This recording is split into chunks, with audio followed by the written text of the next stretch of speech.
This is the Players Roundtable presented by Vision Consulting. I'm joined by Grace, Tameka and Kate. Today we're going to be discussing your careers so far and your ambitions for the future. To start things off, Tameka, was there a moment during your career when you thought I'd made it?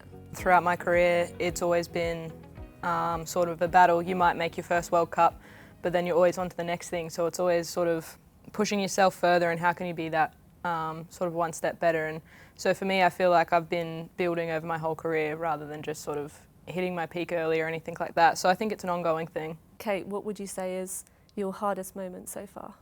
Oh, I think actually when you move from club to club, when you come towards the end of a contract, there's not a lot of stability in women's football, and sometimes your contract could be kind of running down to 1 month and you don't really know what's happening next, and then you've obviously got that transition of moving to a new club, things like that. What would you say has been maybe your greatest achievement? My greatest achievement? I mean, probably just signing my first professional contract, becoming like a professional footballer. We have a lot of meetings in the morning about sort of what we're grateful for and, you know, why we do what we do, and it's sort of, we forget how lucky we are sometimes, and for me that's like the greatest thing about my life is that I get to enjoy my job and enjoy what I do every day. Did you always want to be a professional footballer? Yeah, I mean, I'm quite old now, so when I was younger it wasn't even possible. It was always my hobby. I always played football on the street with my neighbours, with my friends from school.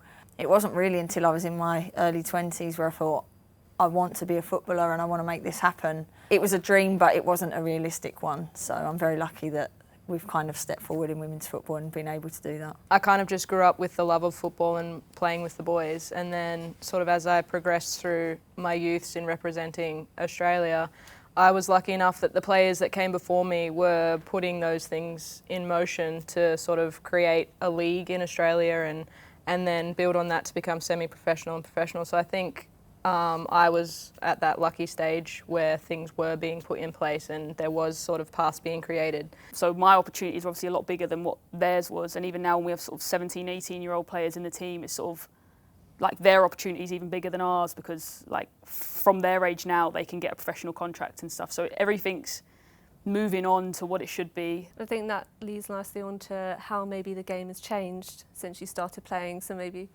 okay. Start with the old, and we'll work our way younger again.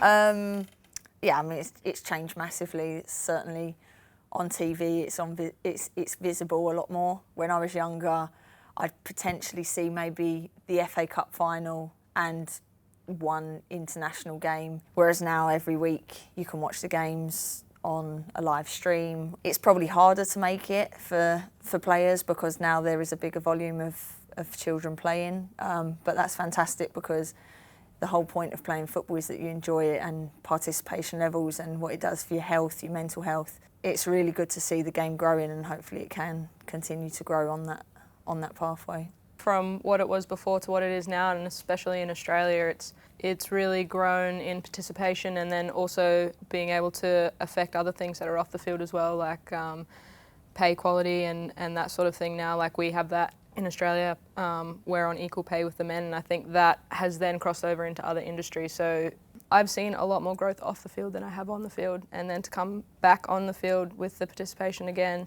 it's competitiveness, and you're looking at a World Cup now with 32 teams, so yeah, the growth has been insane, I guess. I mean, I'm sure it's different again, but when I was growing up, sort of, if people were to ask me women's footballers, the only one I could really name was Kelly Smith at the time, and you know, everyone knows who Kelly Smith is, whereas now, like kids growing up, they know a lot of players, there's a lot of big names out there. Overall acknowledgement of the game, there's a lot more, obviously, eyes on it, so people know who different people are, people have role models to aspire to, which I think obviously is really good for the younger generation coming through.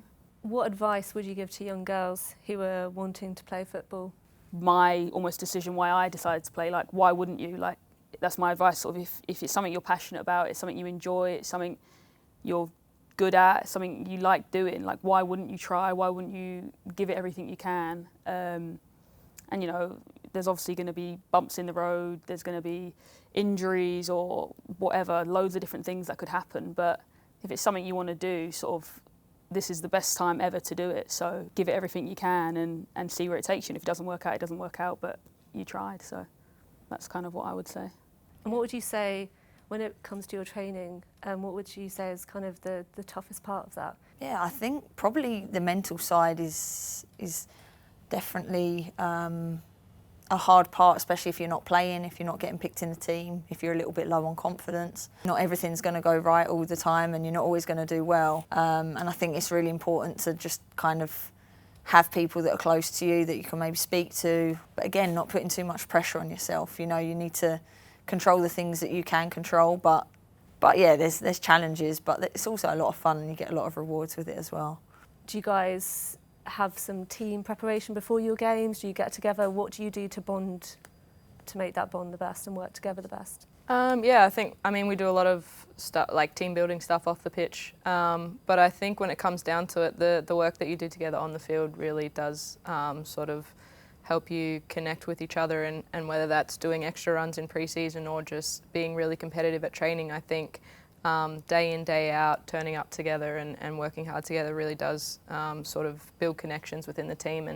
And then at the end of the day, when you are successful, you do really sort of appreciate the people around you. Kate, having seen former teammates and opponents that have broken through the media and now are pundits across male and female sport, does that give you ambition and support to go and do that yourself in the future?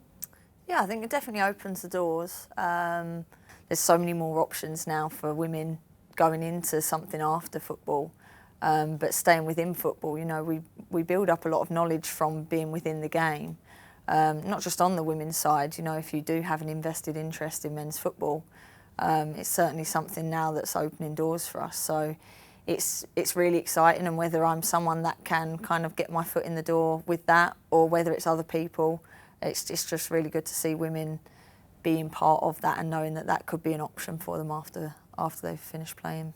Yeah, what would you say are the key qualities maybe that you've picked up from doing competitive sport that will help you, you know, or have helped you? I think communication, leadership. You know, you all have to be leaders. You don't all have to be vocal leaders, but you'll have to take ownership as well.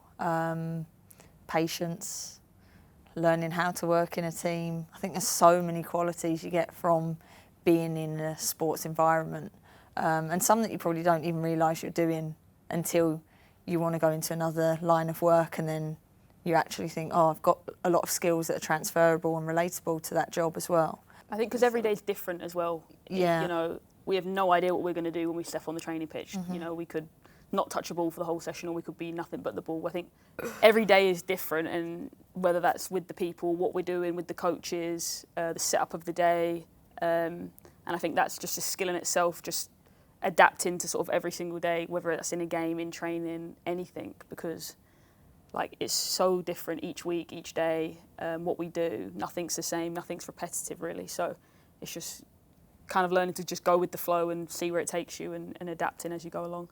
Do you ever get inspiration from other women in different sports? Yeah, absolutely. I think there's a lot of Aussie athletes out there like Ash Barty. She's an amazing tennis player. She's also an amazing cricket player. She's a dual international for us, and I think against all odds she's come out and like won major tournaments again and again. I think she's really inspired a lot of Australians, and then there's just people out there pushing the boundaries all the time, and females especially. So I think if you look, there are a lot of people out there that can inspire you. As sports people, we're naturally invested in other sports as well. And, you know, when we see Emma Raducanu and people like that doing wicked stuff, you know, again, you just kind of support them. And even people who aren't from your country, just women, Serena Williams, I think Serena Williams, isn't she invested in one of the NWSL clubs or something? Yeah, That kind of stuff is really cool. We support each other in that regard, as anyone would really in your kind of the industry that we're in, and we enjoy watching them, and hopefully they enjoy watching us as well. This has been the Players Roundtable presented by Vision Consulting. Thank you for watching, and I hope to see you soon.